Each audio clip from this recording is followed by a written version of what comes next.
Good morning student, मैं हूं पारुल खंडेलवाल, आपका बीएससी पार्ट का डिस्क्रीट मैथमेटिक्स। हम स्टार्ट करते हैं प्रिंसिपल ऑफ मैथमेटिकल इंडक्शन, गणितीय आगम सिद्धांत।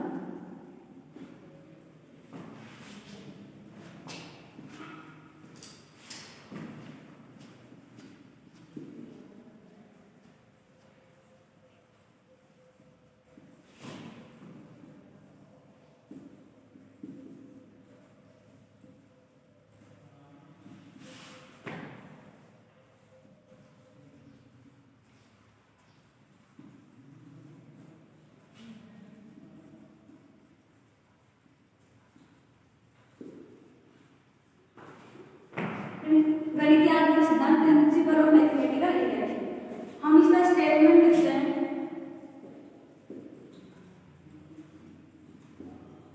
स्टेटमेंट कोई कथन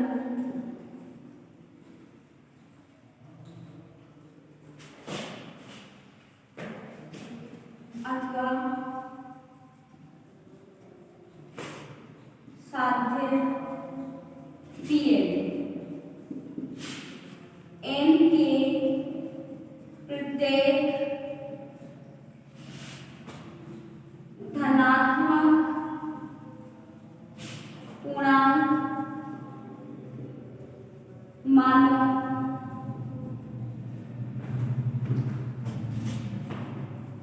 के लिए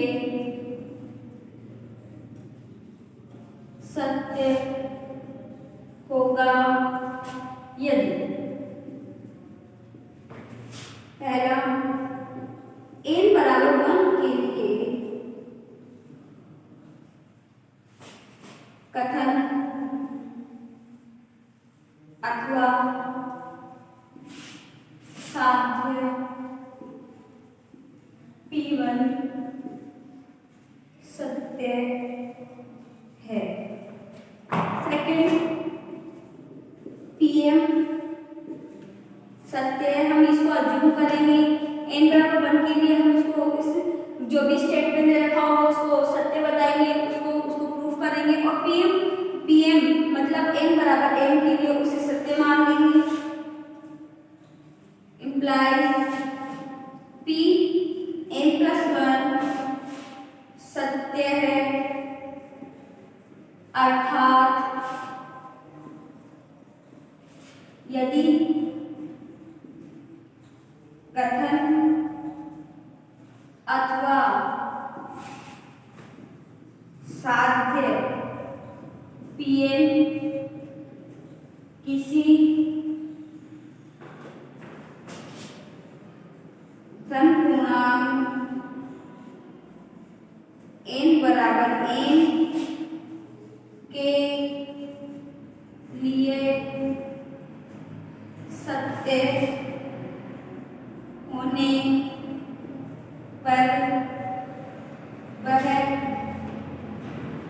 कथन n बराबर 1+1 के लिए सत्य हो।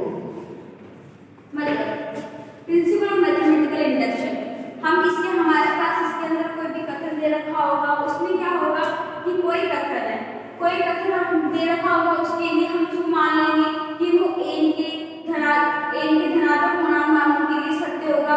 उसके लिए हम देखेंगे कि सबसे पहले हम उसके अंदर n बराबर 1 के लिए उस कथन को सत्य सिद्ध करेंगे और उसके बाद हम उसे अज्यूम करेंगे कि वो है Pm सत्य हो, मतलब उसको अज्यूम करेंगे कि n बराबर n के लिए वो सत्य है। और उसको हम उसके बाद हम P+1 के लिए उसे प्रूफ करेंगे तो वो n के प्रत्येक धनात्मक पूर्णांक मान के लिए सत्य हो जाएगा। अब इसको यूज करते हुए हम क्वेश्चंस करते हैं। सबसे पहले स्टार्ट करते हैं question number 1।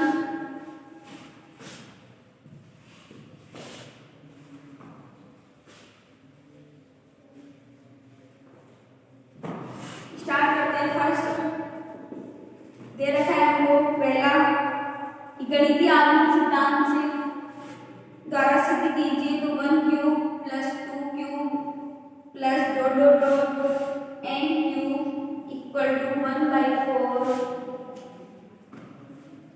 n square n plus 1 का स्क्वायर, अथवा इसे ये भी लिख सकते हैं और n प्लस 1/2 का होल स्क्वायर।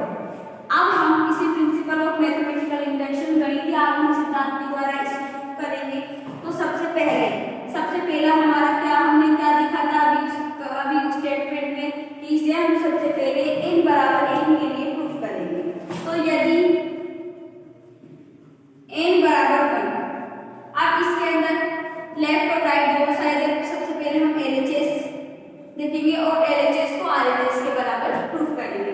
तो n बराबर 1 मतलब फर्स्ट टर्म, n बराबर मतलब फर्स्ट टर्म, हमको n टर्म थोड़ी ना चाहिए, हमको फर्स्ट टर्म चाहिए। तो LHS बराबर क्या हो गया 1 क्यूब इक्वल टू 1। और RHS देखेंगे, RHS में n टर्म्स है तो वहां पे n बराबर हमारा क्या माना, हमने n बराबर 1 माना, तो n 1/4 1 का स्क्वायर 1 प्लस 1 का स्क्वायर, तो 1/4 इंटू 1 1 प्लस 1 2 का स्क्वायर 4, तो 4 से 4 कैंसिल आउट हो गया 1 हो गया, मतलब LHS बराबर RHS ये हमारे पास आ गया। मतलब कथन n बराबर 1 के लिए सत्य है।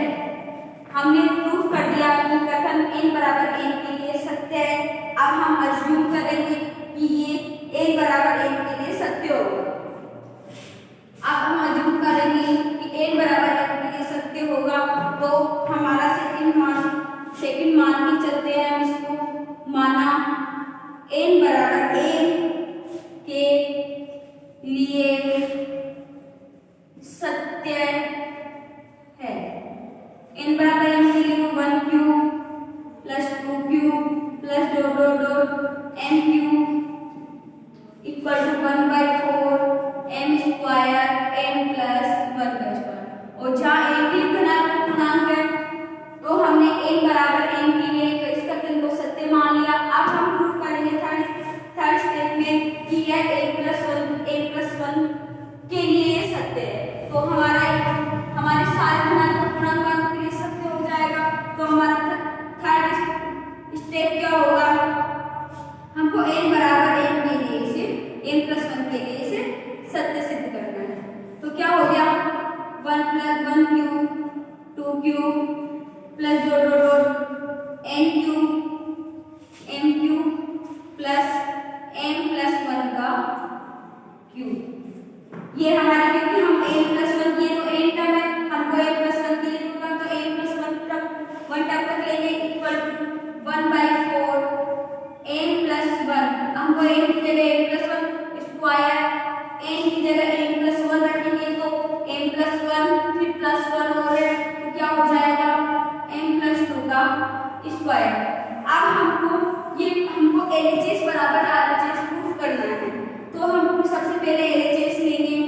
LHS में क्या है, हमारे पास 1 क्यूब प्लस 2 क्यूब यहाँ n क्यूब, इस टर्म की वैल्यू हमारे पास इक्वेशन 1 से हम इसकी वैल्यू रखेंगे। तो इक्वेशन 1 से 1 cube plus 2 cube up to n cube की वैल्यू क्या है 1/4 m स्क्वायर m प्लस 1 का स्क्वायर, यहाँ तक की टर्म की वैल्यू हमने ये रख दी प्लस m प्लस 1 का क्यूब। अब 1/4 m स्क्वायर m प्लस 1 का स्क्वायर m क्यूब। अब m क्यूब को m क्यूब के फॉर्मूले को हम यहाँ पे क्या किया, हमें इसको खोलने की जगह हम क्या करते हैं 1/4 m प्लस 1 का स्क्वायर कॉमन ले लेते हैं और m प्लस 1 का स्क्वायर यहाँ से कॉमन लिया, उसके बाद यहाँ से क्या बचा m स्क्वायर और हमने इसके साथ क्या 1/4 भी कॉमन लिया है और m प्लस 1 का स्क्वायर भी कॉमन लिया है। तो 1/4 और m प्लस 1 का स्क्वायर कॉमन ले लिया तो यहाँ से m स्क्वायर बचा और यहाँ पे क्या होगा, यहाँ 4 नहीं है तो यहाँ क्या आ जाएगा 4 और यहाँ m क्यूब है m प्लस 1 का क्यूब है तो यहाँ पे m प्लस 1 का स्क्वायर ले लिया बाहर तो m प्लस 1 यहाँ पे बच गया। तो ये हो गया। फिर उसके बाद 1/4 m प्लस 1 का स्क्वायर और ये क्या बन गया m square plus 4m plus 1। Okay 4m plus 4 क्योंकि 4 मल्टीप्लाई होगा m प्लस 1 में तो 4m प्लस 4 हो गया। तो इसको हम क्या लिख सकते हैं 1/4 m प्लस 1 का स्क्वायर और ये किसका फॉर्मूला बन जाएगा m प्लस 2 का whole square. a plus b का स्क्वायर का फॉर्मूला तो जानते हो ना कि a प्लस b का square equal to a square plus b square plus 2ab। तो a प्लस 2 का स्क्वायर क्या हो जाएगा a की जगह a में a स्क्वायर b की जगह 4 प्लस 2ab मतलब 4 है। ऐसे इस तरीके से यहाँ a प्लस 2 का होल स्क्वायर बन जाएगा और यहाँ पे LHS 1/4 a प्लस 1 का स्क्वायर a प्लस 2 का स्क्वायर और हमारे पास RHS भी क्या है वही टर्म है। तो हमारे पास क्या हो जाएगा हमारे पास क्या हो जाएगा LHS बराबर RHS। तो हमने क्या किया n बराबर 1 के लिए हमने उसे प्रूफ किया। उसके बाद n बराबर n के लिए हमने इसको अज्यूम किया कि माना ये ट्रू है। उसके बाद हमने उसे n बराबर n प्लस 1 के लिए इसे ट्रू बता दिया। तो मतलब ये गणितीय आगम सिद्धांत के द्वारा n के प्रत्येक धनात्मक मान के लिए ये स्टेटमेंट सत्य हो गया। ओके स्टूडेंट अब हम नेक्स्ट क्वेश्चन करते हैं।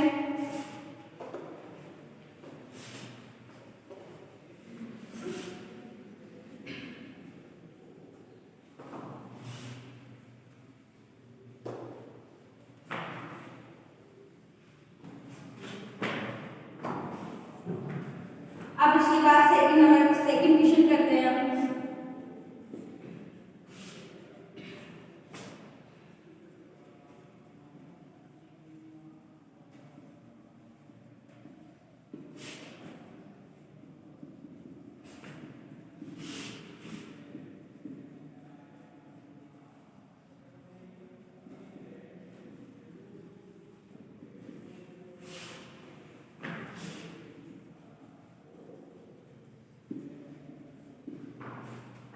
ये हमको दे रखे और बोल रखा है कि इसे गणितीय आगम सिद्धांत के द्वारा प्रिंसिपल ऑफ मैथमेटिकल इंडक्शन के द्वारा इसे प्रूव करना है। तो हम मान लेते हैं इसे सबसे पहले n बराबर 1 के लिए मान लेते हैं।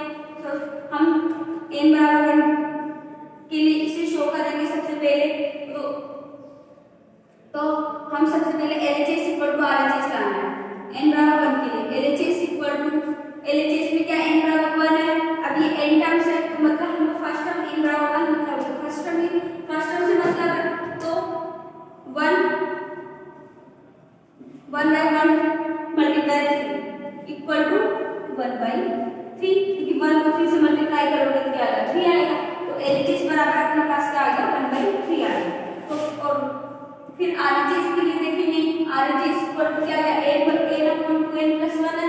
तो हम क्या करेंगे n बराबर 1 के लिए हमको ट्रू देखना है तो इसके लिए क्या करेंगे n बराबर 1 प्रूव करें 1 2 × 1 plus 1 equal to 1/2 plus 1 equal to 1/3। तो ये n बराबर 1 के लिए LHS इक्वल टू RHS आ गया। ये n बराबर 1 के लिए हमने हमारा प्रूव हो गया कि n बराबर 1 के लिए कथन सत्य है। उसके बाद हम अज्यूम करेंगे n बराबर n के लिए हम अज्यूम करेंगे n बराबर n के लिए 5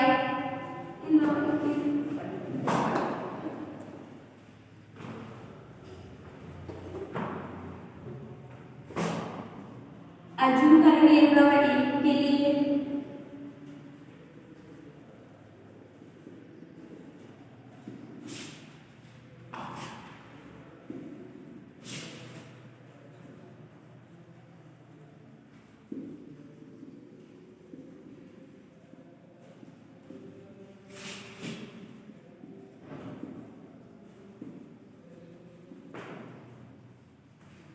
ये हमने n बराबर n के लिए इसे मान लिया कि सत्य है।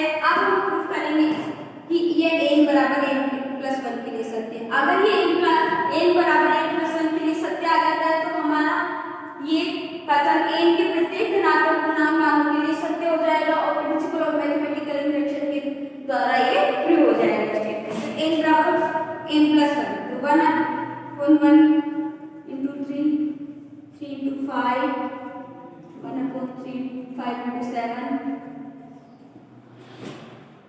plus 2m minus 1, 2m plus 1। यहाँ तो n टर्म होगी, अब हमको n बराबर 1 plus 1 वाली टर्म लिखनी है, तो प्लस n। अब हमको क्या लिखना है, n की जगह 1 plus 1, तो 2 क्या हो जाएगा, 2m minus 2m क्या हो जाएगा, 2m plus 1 minus 1, तो इसको क्या करेंगे, 2m plus 2 minus 1, तो 2m plus 1 अब बन जाएगा ये वाली टर्म, तो n बराबर 1 plus 1 रखेंगे, और सेकंड क्या हो जाएगा, 2m plus 1 plus 1, तो ये क्या हो जाएगा, 2m plus 2 plus 1, तो इक्वल टू क्या हो जाएगा, 2m plus 3। तो ये क्या हो जाएगा, कि इस वाली टर्म में हम n बराबर 1 plus 1 रखेंगे, तो वो क्या हो जाएगा, 2m plus 1, और इस टर्म में n बराबर 1 plus 1 रखेंगे, तो वो क्या हो जाएगा, 2m plus 3। तो हमारे पास क्या आ गया, 2m plus 1, 2m plus 3, ये हमारा n plus 1 का टर्म है। तो यहाँ देख लीजिए, इक्वल टू, अब हमको n की जगह n plus 1 रखना है, तो n plus 1 upon 2, m plus 1, n की जगह n plus 1, तो ये क्या हो जाएगा, m plus 1 upon 2 into m, 2m, 2 into 1 2, 2 plus 3, 2 plus 1 3, तो क्या हो जाएगा, 2m plus 3 हो जाएगा। हमको अब LHS बराबर RHS देखना है, तो LHS देखेंगे सबसे पहले हम।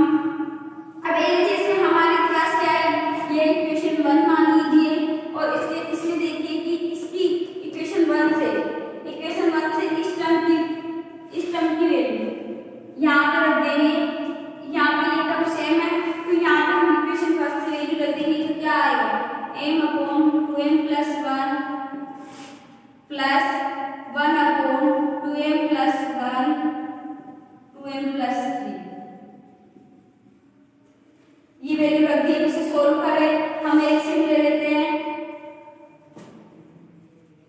2m plus 1, 2m plus 3, LCM ले, इससे इसको डिवाइड करें, 2m plus 1 कट जाएगा, बचा 2m plus 3, तो m ऊपर मल्टीप्लाई हो जाएगा, 2m plus 3 प्लस ये पूरा डिवाइड करता है, तो 1 बच जाएगा, तो इसका क्या हो जाएगा, 2m into m, 2m square, है ना। उसके बाद ये 3m प्लस ये बन जाएगा 12। ओके स्टूडेंट, उसके बाद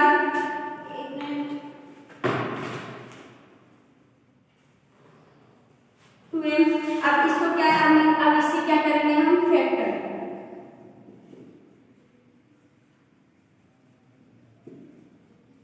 ओके, अब हम 2m square plus 3m plus 1 को सॉल्व करेंगे। हम इसको साइड में सॉल्व करते हैं, 2m square plus 3m plus 1, तो इससे हम फैक्टर करते हैं। अब फैक्टर करना आपको आता ही होगा कि हम कैसे फैक्टर करते हैं, कि 2m स्क्वायर प्लस इसको 3m को हम दो टुकड़ों में तोड़ देंगे, 2m और उसको 2m और प्लस m इक्वल प्लस 1, इसके हमने इसको फैक्टर कर दिए।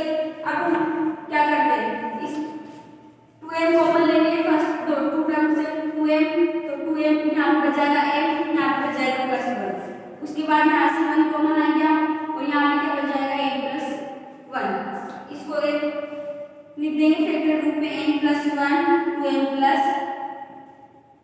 1, n plus 1 2m plus 1, तो इसको 2m square plus 3m plus 1 की वैल्यू क्या होगी फैक्टर रूप में, n plus 1 2m plus 1, तो हम लिख देंगे m plus 1 2m plus 1, और नीचे हमारे पास है 2m plus 1 2m plus 3।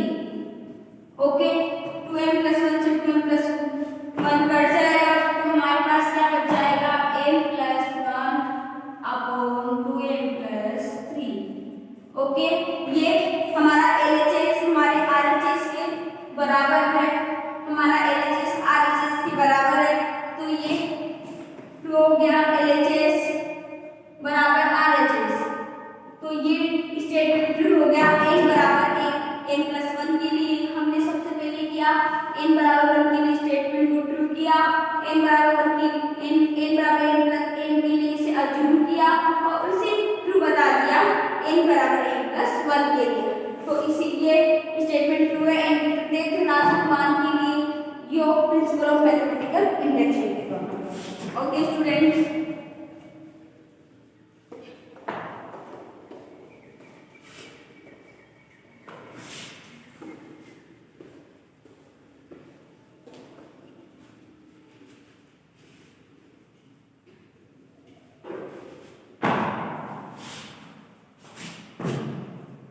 हम नेक्स्ट करते हैं क्वेश्चन लिखती हूँ मैं 3rd नंबर का।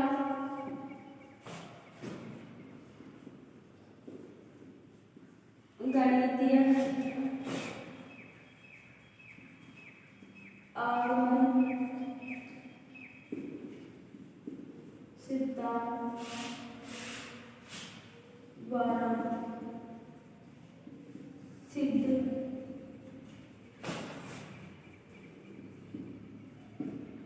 कीजिए कि 9 पर 8 - 1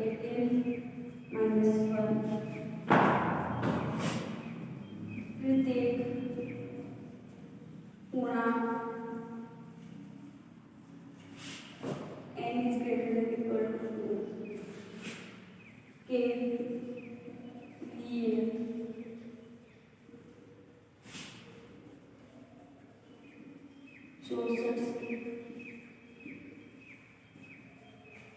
विभाज्य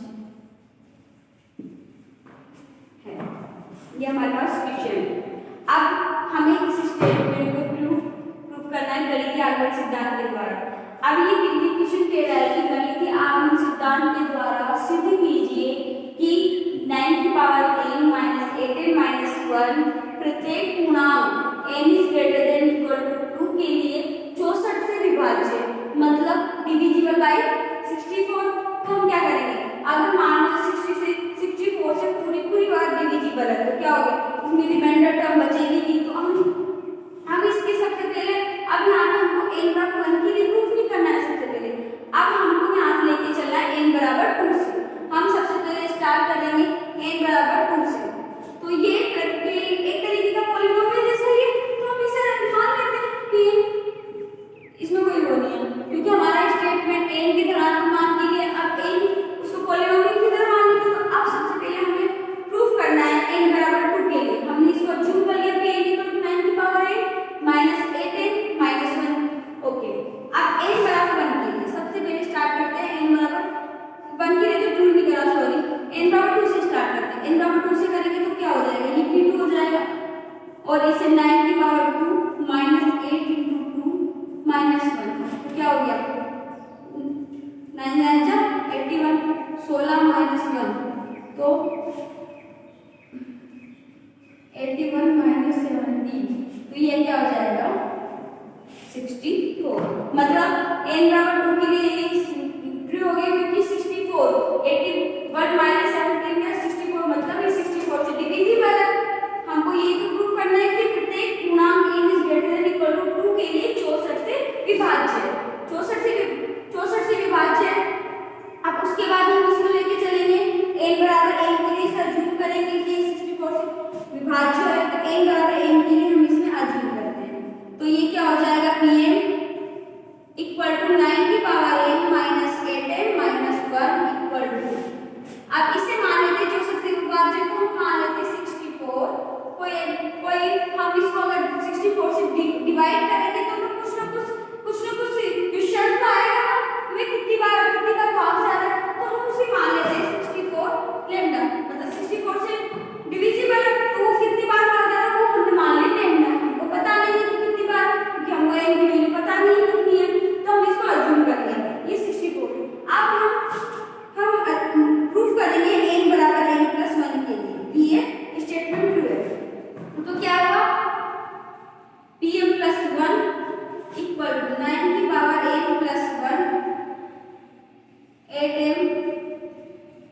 ये हमने इसको ले लिया ऐसे। ओके, अब हमको ये दिखाना है कि ये भी 64 से डिविजिबल है। तो उसके लिए हम क्या करेंगे, 9 की पावर 8 इंटू 9 लिख सकते हैं, क्योंकि 9 की पावर 8 प्लस 1 को तोड़ के क्या लिख सकते हैं, पावर 9 की पावर 8 इंटू 9 की पावर 1। तो ये क्योंकि इसका बेस सेम है ना, 9 और 9 बेस सेम है, तो उसकी पावर 8 हो जाएगी। हमने पढ़ा है 11th 12th में, तो ये तोड़ देंगे और ये क्या हो जाएगा, -8 माइनस 8 माइनस 2, ये ऐसे हो जाएगा। अब 9 की पावर 8 की वैल्यू हम यहाँ से लेंगे, हमारा जो हमने माना है उससे क्या हो जाएगा, यहाँ से 9 की पावर 8 इक्वल टू क्या हो जाएगा, 64 लैम्डा प्लस 8m प्लस 1। तो 9 की पावर 8 की वैल्यू क्या हो जाएगी, वहां से 64 लैम्डा प्लस 8m प्लस 1। तो हम उसके लिए अब यहाँ हम लिख देते हैं 9 की पावर 8, तो 64 lambda plus 8m plus 1 multiply 9 से है ये माइनस 8m माइनस 9, ये हो गया। अब 64 को हम है ना 64 को यहाँ मल्टीप्लाई करते हैं, है ना। अब ठीक है, अब हम करते हैं इसको 64 को 9 से मल्टीप्लाई करेंगे तो फिर भी 9 से डिविजिबल ही रहेगा 64 लैम्डा। तो यहाँ पे 64 हम कॉमन ले लेते हैं, क्योंकि 64 लैम्डा इंटू 9 है, 64 लैम्डा को 9 से मल्टीप्लाई करेंगे तो 64 लैम्डा इंटू 9 और 8 को 9 से किया तो 8 होगी 64 और 8 9 72, 8 9 72 m plus 9 minus 8m minus 9, ये हो गया।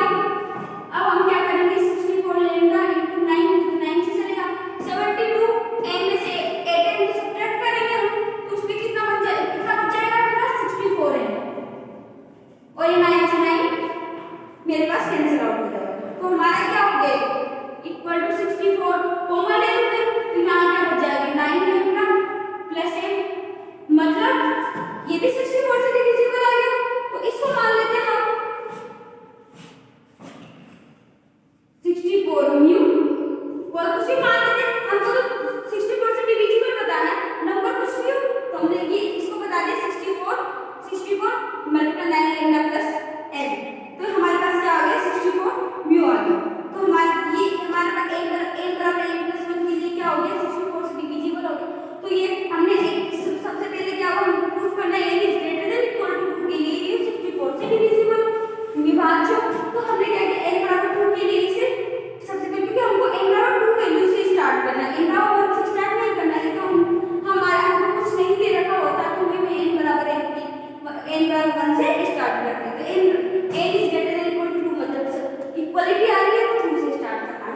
n बराबर 2 के लिए हमने इसको क्या किया, पुट करके देखी तो ये क्या है 64 है, और 64 से डिविजिबल है। तो उसके बाद हमने अज्यूम किया कि n बराबर m के लिए ट्रू है, तो हमने उसको लिखा। तो हमने क्या मान लिया कि 9 की पावर माइनस 8 माइनस 1 अज्यूम कर लिया 64 से डिविजिबल है, लेकिन अब डिविजिबल है तो क्वेश्चन वगैरह आएगा तो हम मान लेंगे कोई, ठीक है।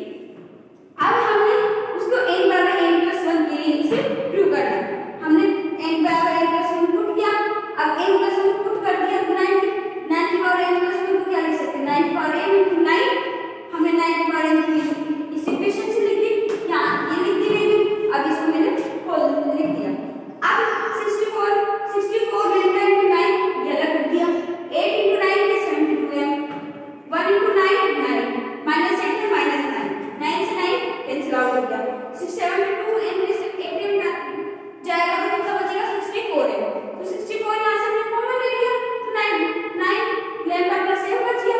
अब क्या होगा 9 लैम्डा, तो बस उसके बाद क्या होगा 9 लैम्डा प्लस m को हम क्यों मान लिया, कोई दिक्कत नहीं, कोई कांस्टेंट क्वांटिटी कुछ भी मान, और ये बस 64 कॉमन लेने का मतलब क्या है, ये पूरी टर्म 64 से डिविजिबल है, इसलिए 64 का मल्टीप्लाई है, तो ये क्या होगा n बराबर 1 के लिए 64 से डिविजिबल हो गया। तो प्रिंसिपल ऑफ मैथमेटिकल इंडक्शन के द्वारा हमने ये सिद्ध कर दिया कि 9 की पावर n माइनस 8 माइनस 1 प्रत्येक गुणांक n is greater than equal to 2 के लिए 64 से विभाज्य, हमने इसको सिद्ध कर दिया।